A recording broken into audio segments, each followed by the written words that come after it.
This is 7 National News, and in our top story, the UAE Vice President, Prime Minister and ruler of Dubai, His Highness Sheikh Mohammed bin Rashid Al Maktoum, on the occasion of International Day for Tolerance, has stated that the greatest achievements of the UAE are its upstanding morals, values and principles that the world respects the country for.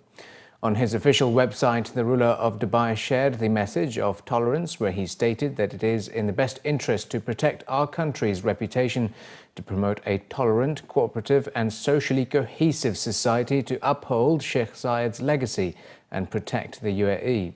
His Highness Sheikh Mohammed further added that the UAE has a Minister of Tolerance whose imperative it is to follow up on the implementation of the anti-discrimination law, especially with a view to online platforms such as social media. Ruler of Dubai further noted that we do not want to experience the side effects of sectarianism, racism or hatred in our communities. We do not want to see any discrimination based on colour, sect or origin. Furthermore, His Highness Sheikh Mohammed bin Zayed Al Nahyan, the Crown Prince of Abu Dhabi and Deputy Supreme Commander of the UAE Armed Forces, also stressed that the UAE continues its approach based on openness, tolerance and coexistence.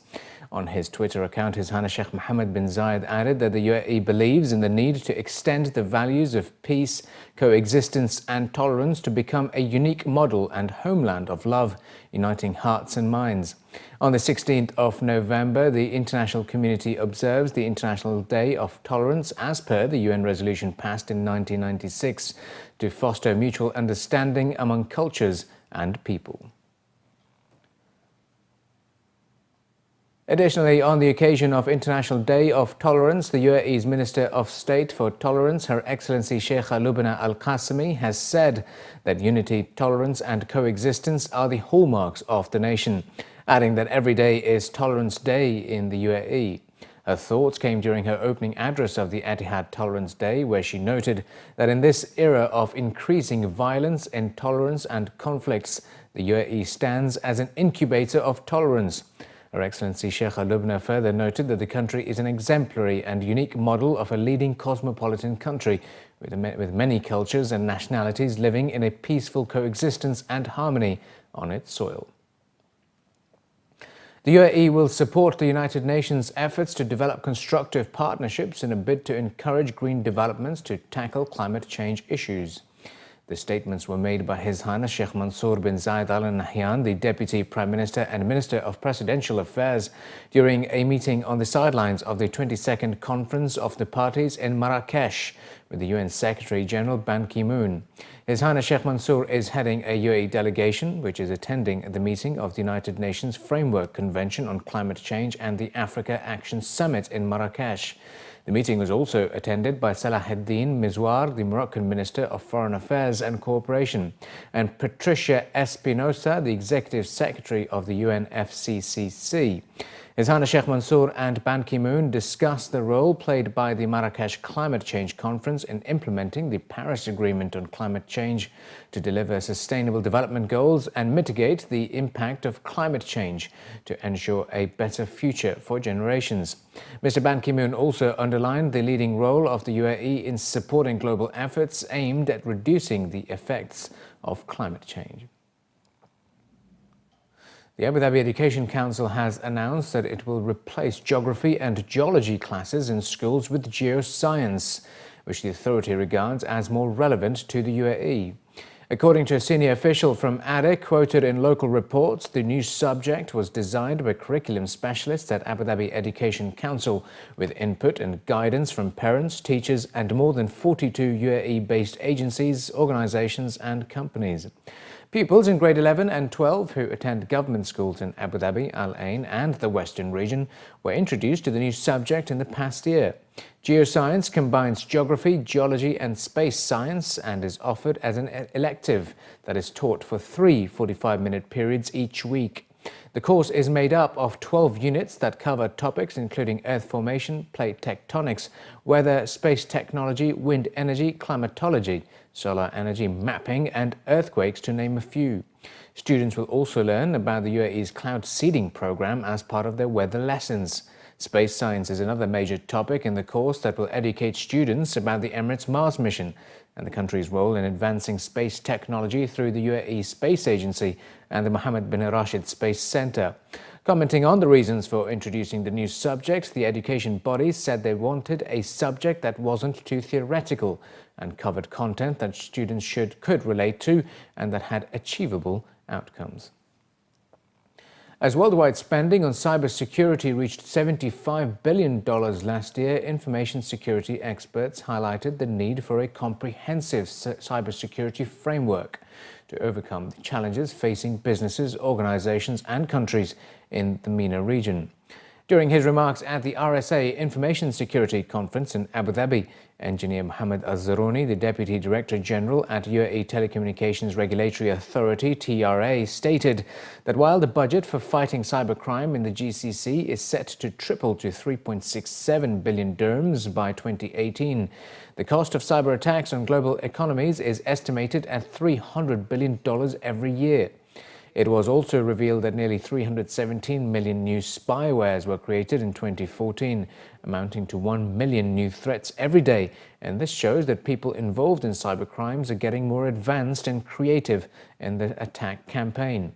Although businesses and organizations around the world were spending billions of dollars to detect cyber theft and ensure data protection, it was revealed that crucial data was compromised in 70% companies and 90% were unsatisfied with response speed, while 80% organizations were reevaluating their security strategies.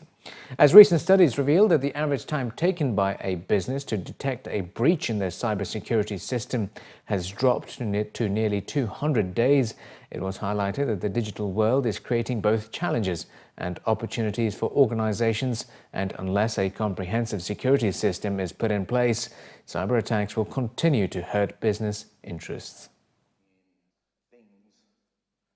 The biggest change in the threat landscape has been, over the last several years, we've seen threat actors get more and more sophisticated, using new exploits, zero-day malware. We hear a lot about that. We hear new network types of exploits. We hear a lot about spear phishing and phishing credentials from, senior executives and administrator access types of systems, breaking into supply chains. The important thing to understand about today's adversaries is that it's not about the new exploit. It's about chaining an entire series of attack methods together in an attack campaign, in an orchestrated method to gain access to our environments. So we have to have a much more holistic perspective on security, to break out of the point products and the single myopic view of the world and really look much broadly, much more holistically at our security practices. There are no silver bullets, right?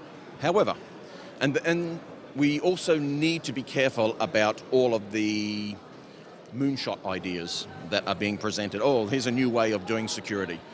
Security will eventually come down to a common denominator of trust. We need to ensure that we have trust and confidence in the infrastructure. And we already have solutions that have been in place to address issues of trust, as long as they actually get implemented. And what I would actually advocate is actually go back and we look at technologies that already exist and apply them to a new context.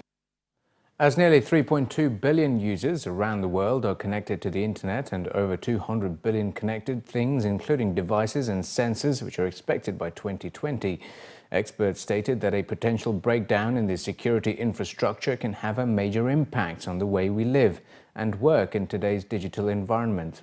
While stating that the world today has entered an app era where applications are making payments, transactions and bookings easier, experts revealed that holes in these applications can still pose problems which cannot be detected by software applications that exist today.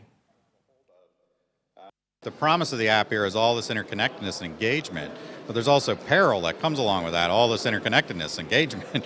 And so while we're here in the app era, we're able to order food and get taxis and change our seat on an airplane.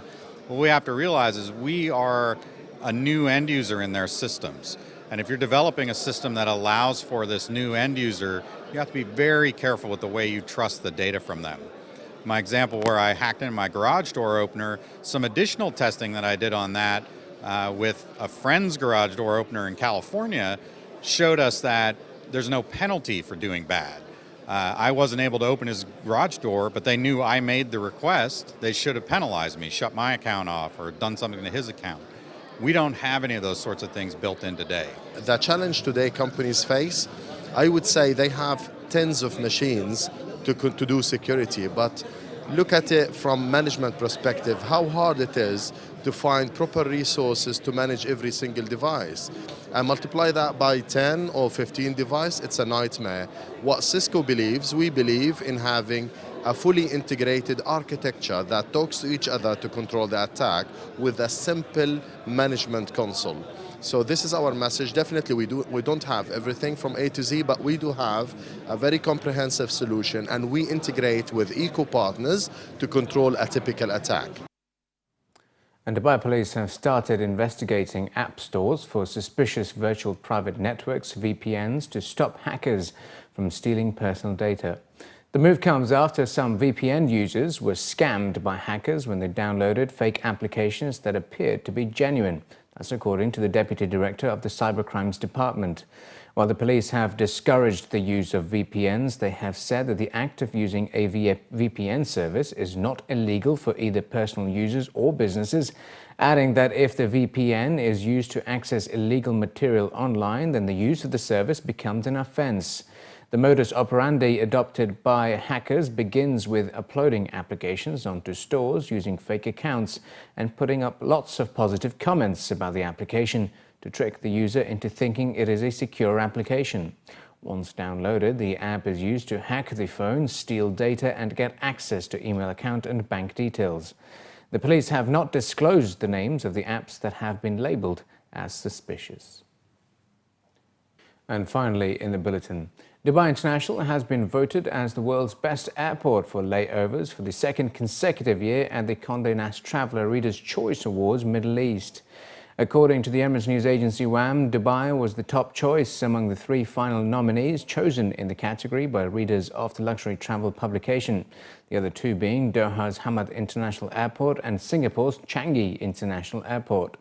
The report added that DXB had a great start to the year with the opening of the $1.2 billion Concourse D, which not only elevated airport experience, but also provided timely capacity for outgrowing traffic.